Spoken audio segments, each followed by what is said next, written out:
This morning we're going to do something a little different. Instead of a sermon, Rod and I will be speaking about the motion relating to human sexuality passed at our General Synod 10 days ago. Rod is going to begin by talking about the Synod itself.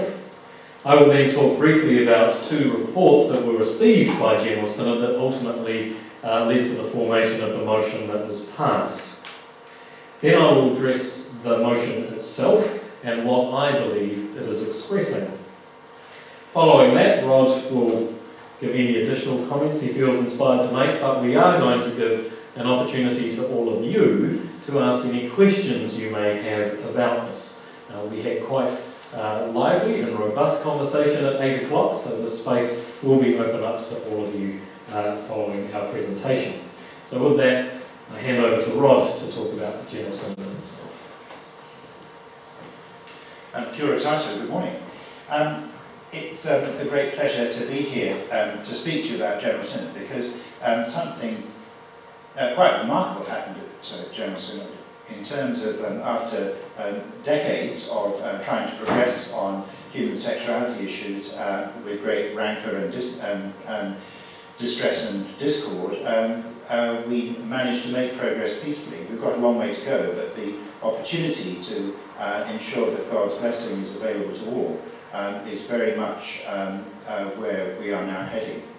I've thought a lot about how that happened, and I think in essence it was about people and about the place and the time. For me, as in my first General Synod, it was my first experience of the three tikanga church. So not just us Pakeha, but Māori and Pacifica too. Pacifica from around the country and around the islands. And that really imbued the whole life and spirit of the week we were at General Synod. The place was really important too because we met at Waitangi and our hotel was right next to the treaty grounds, and indeed we were welcomed onto the National Marae on Saturday morning. And that sense of place about the birth of the nation there, I think was quite powerful for many people. But also close by, just around the Bay of Islands or Bay, is the Marsden Cross. And December 25th this year is the bicentenary, the 200th anniversary of the first proclamation of the Gospel and the first celebration of the Eucharist here in these lands. And I think that helped focus people's minds too. This being my first General Synod, I was excited about the prospect of all the people I'd meet from around the country and around the islands, but also quite fearful because I'd heard a lot about what had gone on at previous General Synods. Indeed, rather marvellously, it was all about the former, the sense of excitement, rather than the distress. It was a very different General Synod by all people's accounts from their past experience. Well, what did we do for 7 days? Well, we worshipped, we had wonderfully diverse Bible study, and tremendous fellowship, getting to know people from, even better, from our own diocese, fellow diocesan representatives, and then of course people from around the whole church. And we met, and we met, and we met. There were days that we started at 8:30 in the morning with Bible study and finally finished at 9 o'clock in the evening with evening prayer.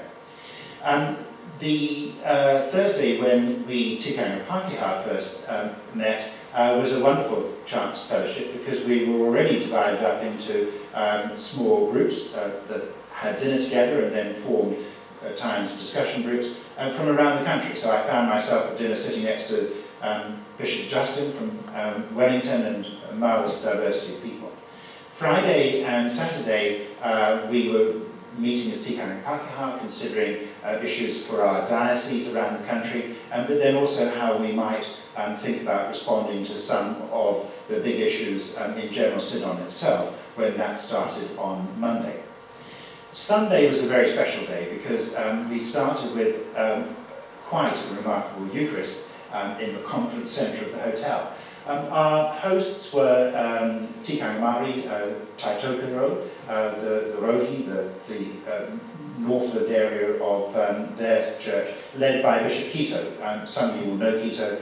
He's a marvellous person. And just that sheer sense of joy and excitement of a 3 Tikanga youth group that had a camp the previous week, and what they contributed to the service, and what Tikanga Pacifica and Tikanga Mari and Tikanga Pakeha all contributed to that.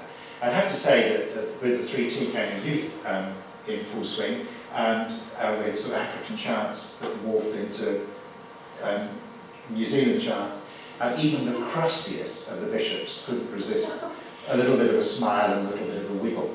It was the most aerobic Eucharist I have ever been to. Later on Sunday, we took a boat ride over to Ohi Bay, and the interpretation centre there, which you've heard about, is quite marvellous, because it just kind of frames the view down the hill to the Pa and to Marsden Cross. And that sense of the birth of the church there is quite powerful indeed, and I hope that many of us will have a chance in coming months and coming years to go there. And then dinner that night, again hosted by Taitokaro, was on the Lower Marae on the treaty grounds, and again just full of history.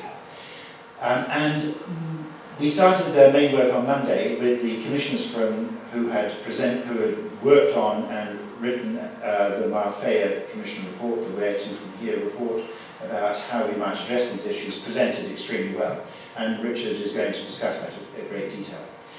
But again, it was the nature of that discussion over those 3 days, Monday, Tuesday, Wednesday, leading into the motion, giving us the motion that we will discuss through in detail, was quite remarkable. And I think, on reflection, it was because the whole process was about mediation. I think people were pretty done with the confrontation of past synods down through the years on this. And so the whole spirit of this was about mediation. And so again it came back to the spirit imbued in us by the 3 Tikanga Church, by the place, by the time, this historic moment. But also, of course, the Holy Spirit in abundance. But probably not just the Holy Spirit, the whole Trinity. The sense of the love of God and the forgiveness of and redemption offered through Jesus were immensely powerful. So it was so wonderful. I can't wait for my next General Synod, assuming I'm re-elected to represent the diocese, but I have to wait 2 years, which is part of the explanation as to why what you're about to hear from Richard is going to take a long time as we work through this process. So now I'm going to say a little bit more about, firstly, the 2 reports that were received by General Synod, which ultimately led to the construction of a motion that is today in your yellow pages. It's quite lengthy. If you haven't read it yet, please take it away with you today. And I would encourage you to read it in the light of what I'm about to say, because I think, hopefully having heard what I'm going to share now, that will open the way to a clearer understanding of what that motion is trying to express. Because that's very hard because it is such a lengthy document that there's a lot to get your head around. So in the past 2 years there have been 2 different groups working on issues relating to human sexuality. One was the Commission on Doctrine that was tasked with establishing whether or not a theology could be created that would allow for the practice of same-gender marriage. So it was a group set aside specifically for that task. In short, the conclusion of that group was that, yes, it is possible to develop a theology of marriage that would permit same-gender marriages to take place within the church. In saying that, those on the group also acknowledged that this viewpoint did not go as far as dismissing the traditional understanding of marriage as being between a man and a woman. In their words, the new theology, or the theology they created, was not a slam dunk.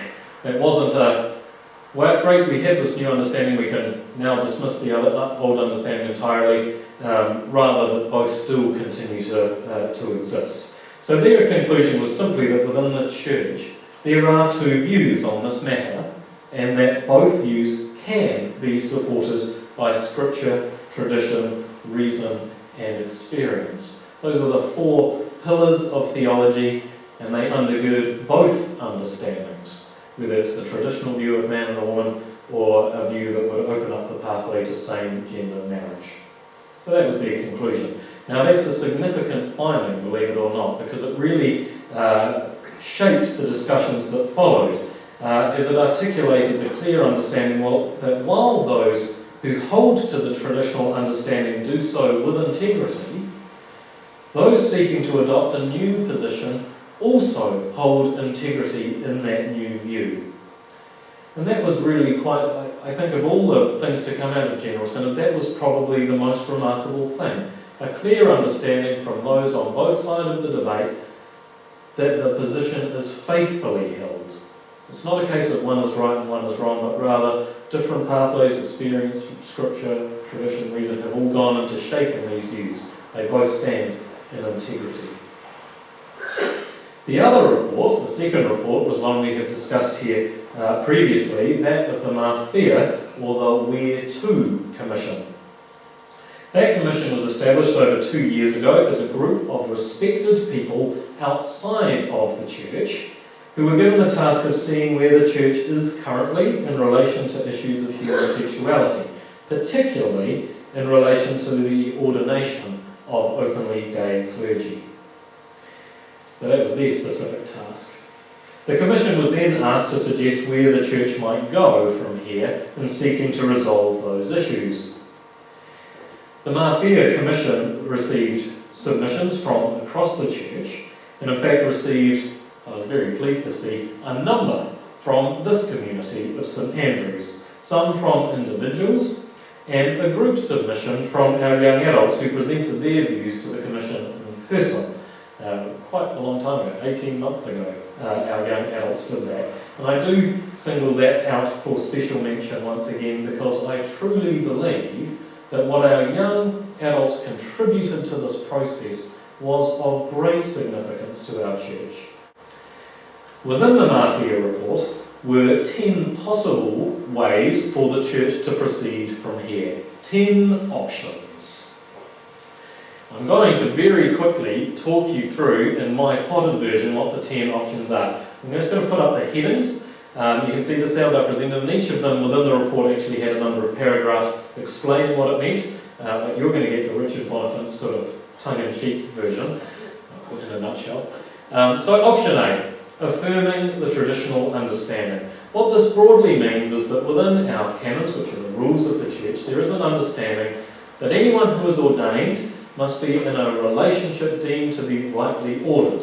So the traditional understanding understands a right-ordered relationship as meaning you are either married or you are celibate. Okay, it's one or the other. Those are your choices. You're either in a relationship, which is marriage, or you're celibate. That's the traditional understanding. Option B was put on the table, and this is interesting because it's headed up, preserving present circumstances. What this acknowledges is that what we've been doing as a church for actually some time, a considerable amount of time actually, is not the traditional understanding. We've actually treated those rules and those fuzzy areas of what right-ordered relationship means we've interpreted those things quite broadly. It might be, for example, that a clergy person who is divorced has begun a new relationship and is not yet married, yet that person is still licensed and continuing in ministry. So there are implications for not actually just homosexual people, but also heterosexual people in this. So there's been a little bit of leeway around, in some cases turning a blind eye, in some cases it was don't ask, don't tell. But we're in a place where, it's less than what that traditional view is. And so there's an idea of, well, we're sort of muddling along with a little bit of flexibility now, and we could actually just keep doing that. We could just keep on going on and see where that gets us. Option C was to say, well, within the church hierarchy we have bishops, they have a certain role of oversight and pastoral responsibility. Perhaps each bishop can simply determine what they believe a right relationship is and then proceed with that understanding. So it will be up to them to say whether, well, this this person is in a civil union, and actually I could say that is a right relationship, and therefore I will ordain them or license them or carry on, or select them for training. So that's sort of the implications of option C. Just the thing that will be quite clear about that, bishops didn't like that idea very much. For all that there's that idea that bishops wield a lot of power, actually in the Anglican tradition that's not the case, and for the most part they don't want to make. That's not how we govern as a church. We actually decide these things together with clergy, lay people and bishops working together to resolve issues, whereas this would simply make them responsible for all of it. So the bishops weren't too keen on that one, understandably. Option, that's my words, not theirs, just so we're clear on that. Option D was again that slight variation, taking into account the things that I've just said. So instead of bishops making that choice, it would say an entire diocese, their synod, could determine what a right relationship is. So perhaps that would have been a way forward. So again, that's sort of same sort of implications as option C, just a different process for getting there. Option E is really the other end of the spectrum from option A. In option A we have affirm the traditional understanding and the polar opposite view, and these really represent those two views I was talking about that were mentioned by the report on doctrine. There's those who would say traditional understanding and those who say adopt a new understanding. And the new understanding will be based around inclusivity, around basically opening the door to everything, saying same-gender marriage, ordaining of openly gay people, of understanding that people who are divorced or not yet married might be in a relationship that is leading towards that. So the new understanding is that other, really that polar opposite end to the hard rules of the traditional understanding. Then we have some more. Here are the next 5. So, option F, the Anglican Church having 2 views. So again, and this is not the place we ended up, even though I think the motion sounds a little bit like we did, but I don't think it's the same. This idea was saying, we have this view, rather than continuing to argue, let's just say they're both right, and see what that looks like. And in a sense, we're sort of doing that, but not quite. There's some nuance, and you'll hear that later on. There was that idea of saying, rather than seeing them as being in opposition with each other, we can just say, look, they're both faithfully held, let's find a way of dealing with that. We're not quite sure what that would look like, but let's see if we can do that. Option G, dual episcopacy. Some of you will have heard that expression of flying bishops.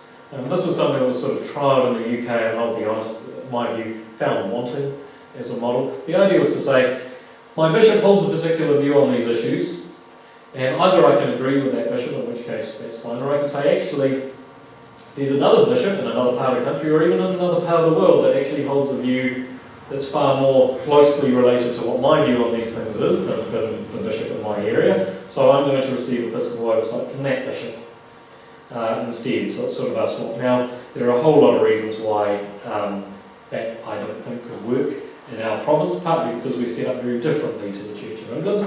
But that was the idea, and it was there on the table. It was not an idea that I think was particularly explored. Most people looked at it and said, we know the history around that, it's nice that it's there, but I think it was ruled out in discussion fairly early on. Option H, again, this was a hard one to have on the table for many people, but it was important for points of clarification. Planned dismembering. What that is really is saying, we can't resolve this decision, we've got these 2 views, and actually we just need to part ways. Some need to go this way, some need to go this way, and we need to pull the church apart to do it. Planned dismembering. So it's quite a brutal image, I think possibly intentionally so. I think of it as my abbreviation was the conscious uncoupling option. Some of you would know of that expression from recently in popular culture. It's how a celebrity couple described their divorce, conscious uncoupling. A little bit gentler. But again, option H wasn't intended as a, we can't agree, so we're throwing the toys out of the cot and we're going home. It was said, we understand that we can't go, so let's negotiate this through so that we can all, reach something that's okay in the end. So it was sort of a nice way of breaking it, something like that. Option I says that, well, maybe what the church can do is adopt a new rite for the blessing of by a priest of those in a same-sex relationship. So this is not marriage, or at least at this point this is not marriage. It's saying a blessing. So a couple could come to church and they could have a priest pray and say, God blesses you in this relationship. Now there are some fundamental questions around whether that can happen or not from a theological standpoint. But the idea is that then those who have had a blessed relationship in the church would then be deemed to be in a right-ordered relationship. So if someone had been blessed in this sort of right, they could then be accepted into training for ordination regardless of their sexuality. So the blessing could actually be extended to heterosexual couples also, and be deemed to be a right-ordered relationship. That's the sort of possibility around that. And then finally, option J, because we have to have the Anglican option on the table, let's not do anything, let's keep talking. And that is kind of the classic Anglican approach to things. It's certainly, and I don't mean that in a harsh way, but let's face it, in the last 20 years on this issue, the approach has been, we can't agree, so in some cases we'll do our best not to even talk about it, or we'll talk about it in a really limited and controlled way because actually we don't really want to break up. So those were the 10 options. So when the Mafia Commission presented their report to General Synod to Hinota Whanui, they talked through the options and provided some additional advice as to where the discussion might lead. Like the report of the Doctrine Commission, they affirmed that within the Church exist two clear positions. In their report, as I said, those two clear positions were represented by option A, affirming a traditional understanding, and option E, adopting a new understanding. The Mafia Commission then went one step further and stated that if it was deemed to be impossible to affirm option A or option E in their entirety, understanding that doing so would potentially marginalise those who held the other viewpoint, and that goes either way. And given that both churches' positions are clearly held within the church, then perhaps the best approach was to consider option I. So that was their advice following the presentation of their report. Ultimately, through the many hours of discussion that followed, option I became the place where those of opposing views felt that they could reach some agreement. For those people who represented a traditional understanding, their concern was that if a change were to take place to allow some form of same-gender blessing, that they be free to continue in their understanding and therefore not to have to participate in offering same-gender blessings. Their sort of request was, we understand your need for change, but please understand our need to stay where we are. And that was actually a very gracious request. I felt that in the discussion around this that there was a clear acknowledgement from those with a traditional understanding that some type of change within our church needs to occur.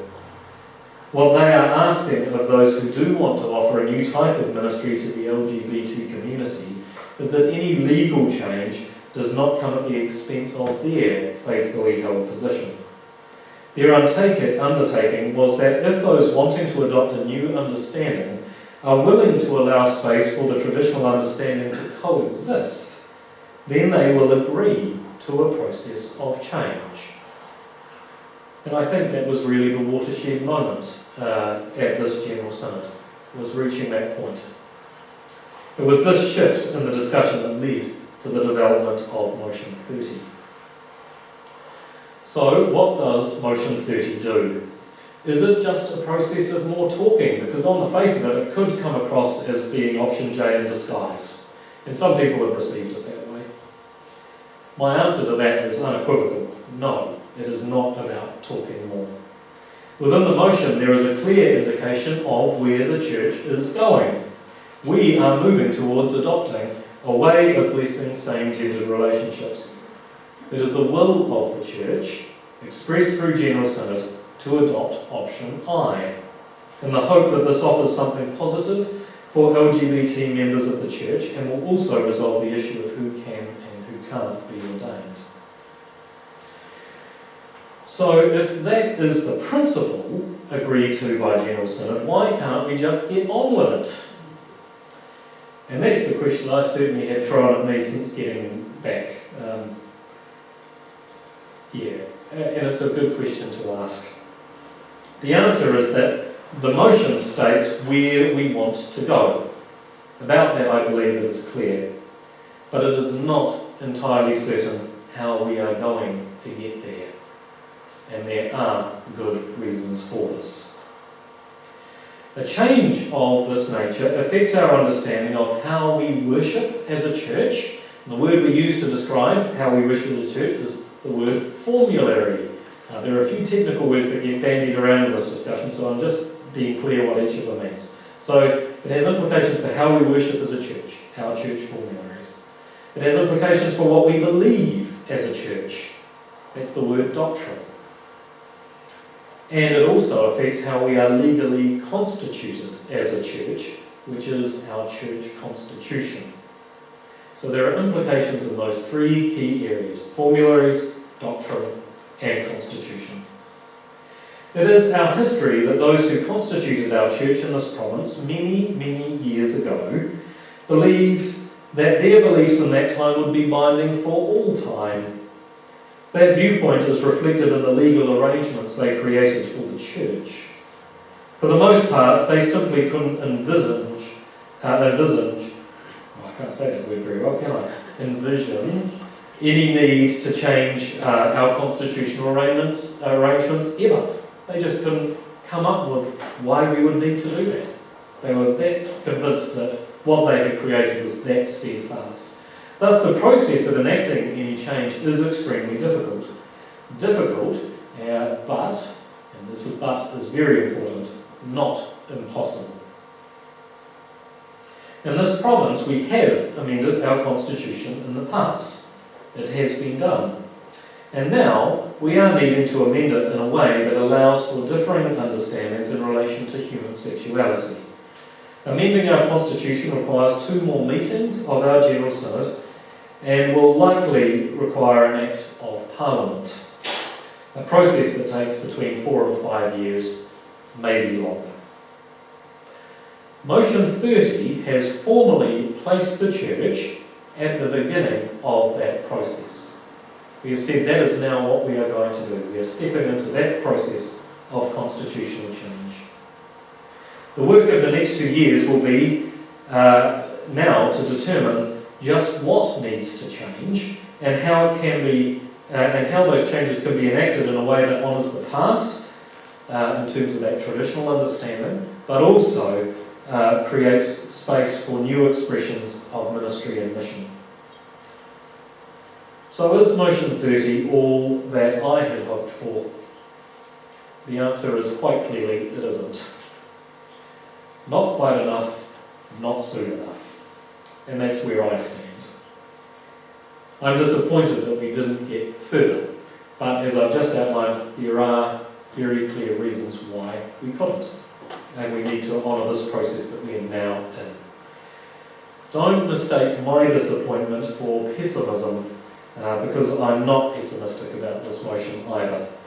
There is hope that if we do this work well, the integrity of those with different views on this issue can be upheld.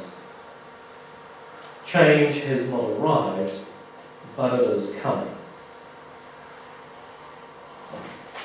And that's all I'm going to say on this for now, but I'm going to ask Rod to come up again, and if any of you do have any questions, they'll be most welcome.